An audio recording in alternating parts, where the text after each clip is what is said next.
yeah, the gifts.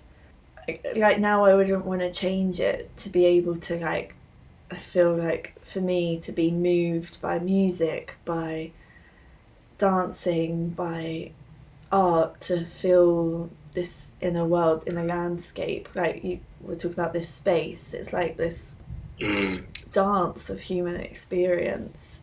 What you said about flow state earlier, being able to access.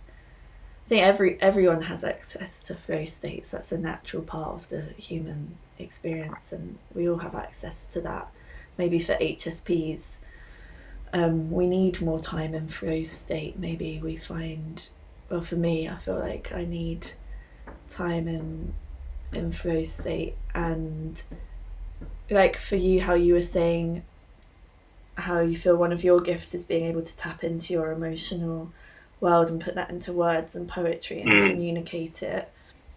I feel like for me, maybe one of them is through dance, to be able to, like, I feel like I have a very somatic system, and like in therapy it's often really in the body rather than words, and I can express that through dance and the creativity in dancing. Like growing up I did a lot of dance classes and I loved that, and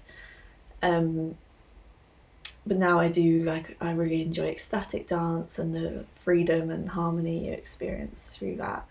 Yeah, and I feel like with the being HSP, the how attuned you can be to other people's emotional world, and to feel other people's emotions with them is also brings challenges, but also bring gifts in a way, and building connection with others.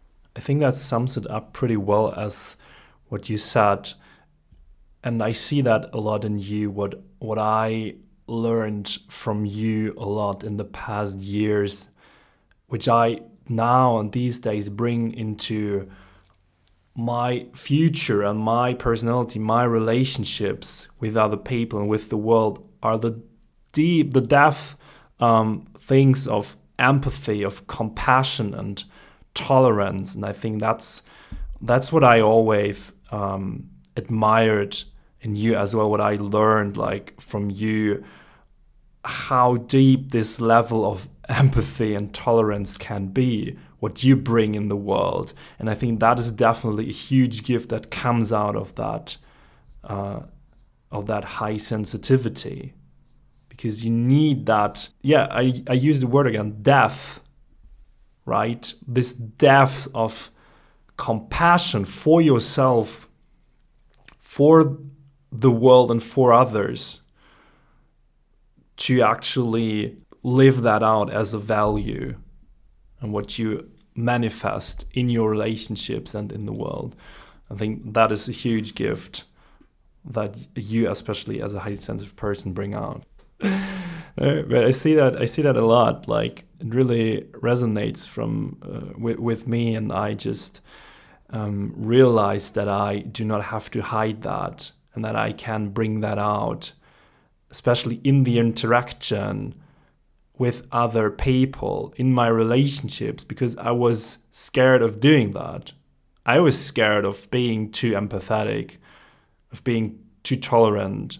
It doesn't say, I'm not saying that I'm accepting everything. I have my boundaries, but being tolerant and seeing things as they are, bringing in this compassion, right? As I said, I'm repeating myself, but that's really it. That's really at the core of high sensitivity.